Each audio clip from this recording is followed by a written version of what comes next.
நண்பர்களுக்கு வணக்கமுங்க. நம்மளோட ஃபார்ம் பேர் வந்து பார்த்திங்கன்னா நந்திராஜா கேட்டில் ஃபார்முங்க.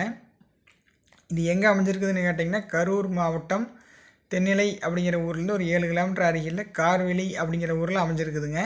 நம்மகிட்ட இன்றைக்கான விற்பனைக்கான பதிவு பார்த்திங்கன்னா ஒரு 3ஆம் ஈத்து மயிலை மாடு கழிக்கிற மாடுங்க. அதாவது ஆலாம்படின்னு சொல்லுவாங்களுங்க. 3ஆம் ஈத்து கன்று மாடுங்க. இன்றுடன் கன்று இனி ஒரு 5 நாட்களான காளைக்கன்றுடன் இருக்குதுங்க. வீடியோ முழுமையாக பாருங்கள். நல்ல வால் இறக்கமுங்க, புற வேத்தமுங்க, தாடை கூடி அதாவது தாடை பார்த்திங்கன்னா அதாவது அருந்தாடைங்க. தாடை கனமே இருக்குதுங்க. அப்படியே ஒரு பேப்பர் மாதிரி தான் இருக்குமுங்க.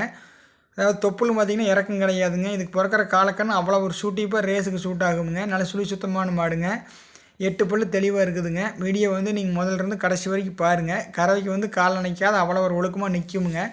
ஒரு நாளைக்கு கறவை தீரும் பார்த்திங்கன்னா காலையில் ஒரு 2, சாயங்காலம் ஒரு 4 லிட்டர் பால் கறந்துக்கலாமுங்க. வீடியோவில் முழுமையாக பார்த்தீங்கன்னாவே தெரியுங்க எப்படி கறவை நீங்கள். அது இல்லாமல் இன்னொன்று என்ன கேட்டிங்கன்னா இந்த மாட்டுக்கு வந்து உழவு புழக்கம் இருக்குதுங்க. நாம் வந்து வலது பக்கம் வந்துங்க இந்த மாட்டை வச்சு உழவு பண்ணலாமுங்க. ஏற்கனவே போய் ஓடிக்கிட்டு இருக்கிறாங்களுங்க. இன்னொரு இடத்த மாட்டை வீட்டு இருக்குதுங்க. அதனால் வந்து இந்த மாட்டை வளத்தில் வச்சு இன்னொரு மாட்டு நிலத்தில் வச்சு ஓடிக்கிட்டு இருக்கிறாங்க. நீங்களும் வந்து உழவு புழக்க தேவை இருந்தால் இந்த மாட்டை வந்துங்க இதுக்கு இன்னொரு மாடு ஜோடி இருந்தால் நீங்கள் உழவு புழக்கம் ஓட்டிக்கலாமுங்க.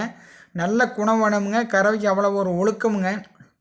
இந்த மாட்டை தேர்வு பண்ணோன்னு நினச்சிங்கன்னா மேலே இருக்கிற நம்பருக்கு கான்டாக்ட் பண்ணி எப்போ வேணாலும் தேர்வு பண்ணிக்கலாம். அல்லது நேரில் வந்து கூட நீங்கள் 2 வேளை கறந்து பார்த்து கூட மாட்டை செக் பண்ணிக்க. நல்லா நீங்கள் வந்து 2 வேளைங்கிறது 3 வேளை கறந்து பார்த்து கூட நீங்கள் செக் பண்ணிக்கலாமுங்க. மற்றபடி நல்ல ஒழுக்கமுங்க. இந்த மாதிரி பார்த்திங்கன்னா நல்ல குணமனத்தில் லம்பாடி மாட்டில் எல்லா மாடும் இப்படி அமையாதுங்க. இது வந்து இங்கேயே வந்து அப்படி 2 ஈத்த பழவனால அவ்வளோ ஒரு சாந்தமாக பழகிடுச்சுங்க. கறவைக்கு அவ்வளோ ஒரு ஒழுக்கமுங்க. நம்ம காங்கி மாடு எந்த அளவுக்கு ஒழுக்கமாக பாலுக்கு பழகிட்டே நிற்குமோ அதே மாதிரி தானுங்க. எந்த மாற்றமும் இருக்காதுங்க.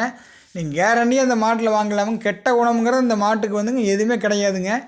யார் வேணாலும் எப்போ வேணாலும் கான்டாக்ட் பண்ணி தேர்வு பண்ணிக்கலாம். நன்றி, வணக்கமுங்க.